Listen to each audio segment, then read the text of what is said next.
Welcome to Jared the Galleria Jewelry. Can I offer you some water, cappuccino? The year was 2009. I was 23 years old, about 10 months out of college, graduated from Florida International University with a degree in sports management. And I've been doing substitute teaching, various random odd jobs, and my dad got very sick. And due to the lack of employment in the recession, my dad offered me his job at Jared the Galleria Jewelry as a porter. There I worked serving people water, cleaning the store, running errands. And the economy, it was a huge recession at the time, if people remember 2009. Stock market pretty much crashed. The future looked bleak. And I just didn't know, I didn't see just a bright future ahead in life. I didn't know what I was going to do. I didn't know what was the way forward. I saw people coming in all the time buying expensive timepieces, $4,000, $5,000, like it was nothing. I was like, hopefully one day I could have that type of success. So I talked to the armed security we had there. They were all former military. He was like, look, you don't have a criminal record. You're a U.S. citizen. You speak English. You don't have kids, do you? So you have nothing holding you here. Why don't you join the military? You'll get good life experiences, get a good opportunity. I said, you know what? You might be right. I'm going to check it out. So I refereed football, and I had a friend that I refereed football with that was an Air Force recruiter.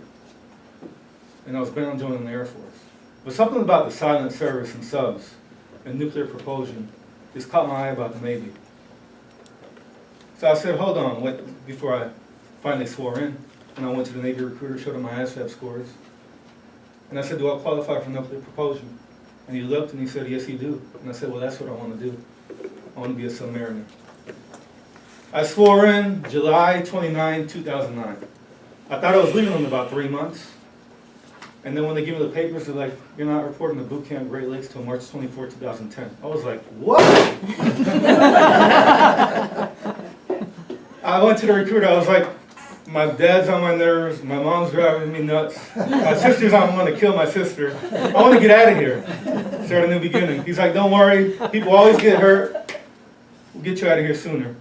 Anyways, you know how trustworthy recruiters are. So I sat around in Miami waiting throughout the summer months, and I was bored. I just wanted to find something to do. So I said, you know what, let me put in the service warfare package. I'm not really interested in doing it. I have a snowball's chance in hell picking it up. I mean, I'm a porter at Jared. Who's going to pick me up to be a naval officer? I was very studious, but what does that guarantee? So I put in the swell package. I was like, it'll give me something to do. So I put it in. A couple months went by. The board never reviewed my package. So I called the recruiter back. I said, you know what? That's not really what I want to do. I want to go subs. I was like, withdraw my package from consideration. He's like, are you sure? I was like, yes. I'll just wait my 2 more months, go to boot camp, so that's what we did. I went to boot camp March 24, 2010, reported to the Great Lakes. And I was really happy. I met a whole bunch of other guys there. They were going to Charleston to be on subs too. We were talking about what we were going to do in Charleston. I playfully messed around with the people that were going to service, and I was like, I'll never be on the service ship. You know what you guys are? You guys are targets.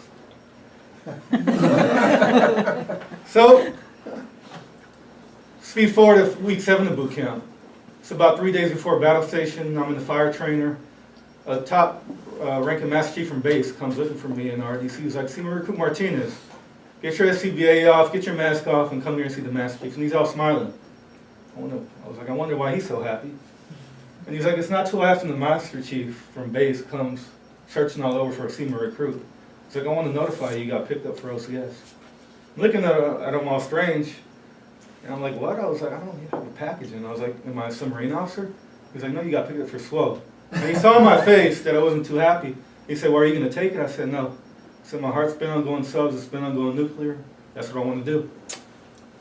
He said, I'll give you the night to think about it. He gave me the night to think about it. My RDCs talked me into accepting the package. So the next day I accepted the package. So I graduated boot camp May 21st, 2010 as a E3. And instead of going to Charleston with all my buddies, I got rerouted to holding company. I joined the Navy when I was 24. I looked a lot older. When I was an ensign in the JG, I looked a lot older than a lot of the other guys because they're mostly coming at 22. And a lot of people think I'm prior enlisted, and I said, yeah, I was for like a week. So I went to OCS, and I had a hard time as an officer. It was hard, it was tough. I rolled back at OCS, it took me 15 weeks to graduate. And then I got to my first ship, and I didn't just have the captain I wanted to have. He wanted to get rid of me, but he ended up getting fired. A new captain came in, gave me a second chance. But I still left a sour taste in my mouth. So I went to my second ship, the USS Essex, and I said, you know what, I'm gonna get out of the Navy in 2 years, but I wanna leave strong. So I went there, worked, got my EOut letter, got some good evals, and I was like, you know what, I think I could keep on doing this. I got a recommendation to come here at MPS, and now here I am at MPS. And today, I have this, so I was talking about timepieces earlier, so before I left Jared, this was a $3,000 watch with employee discount. It was like a 60% discount. So I got it for about $1,000. But I wear this watch from time to time, and it just reminds me where I came from. One of the favorite books I ever read is Coming Back Stronger by Drew Brees, which is the title of my speech. He talks about not being afraid of failure, and that failure can be a good thing, and that you have to just fight through and just come back stronger. And I look at this watch, and that's what I've had to do a lot through my life. From my first ship, leaving the sour taste in my mouth, to rebounding back on my second ship, to coming and taking on challenges. I was a sports management major at Florida International University, taking on physics here. I mean, that's a stretch. But you can't be afraid of failure. I know through my hard work, through my dedication, that just how I made it through all the previous challenges, I'll come back stronger and make it up through all the future ones. Thank you.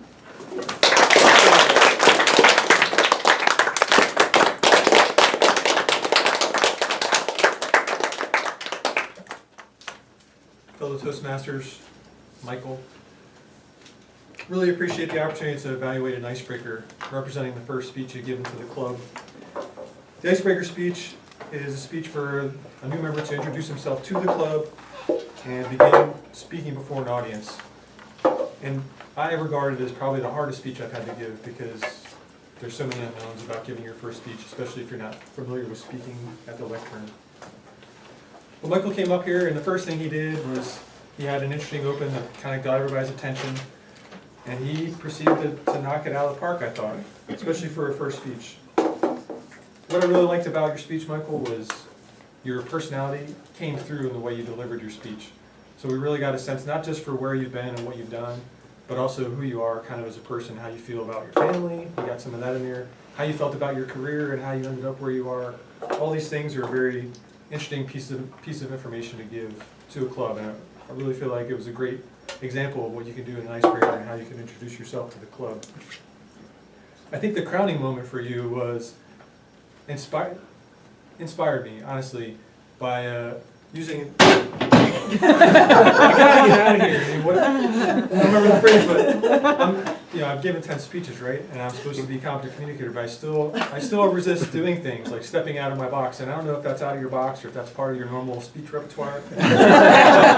But it takes some of the, you relaxed after that, and everybody, whoa, what's this guy going to say? What's he going to do next?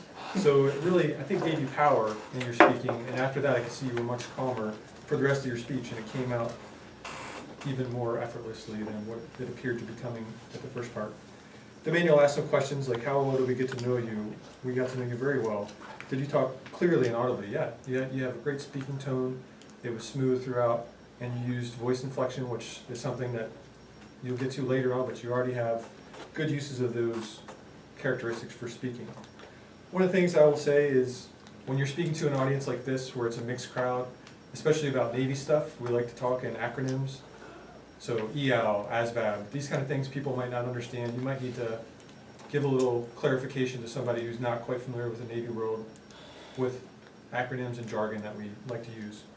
I'd also encourage you, it's not a requirement by any means, to stay away from saying things like, I'd had a snowball's chance in hell. That's generally frowned upon, but whatever, we're all adults here. And then saying things like, and then I was like, and then he was like, it's kind of, use that, take that above, take another step up and turn it into a more formed dialogue instead of going Valley Girl with it. If you will. I really enjoyed hearing your first speech. I'm looking forward to the rest of your speeches as you progress through the manual. You already have a great foundation to move through and develop the rest of your speaking, and thank you for letting me evaluate.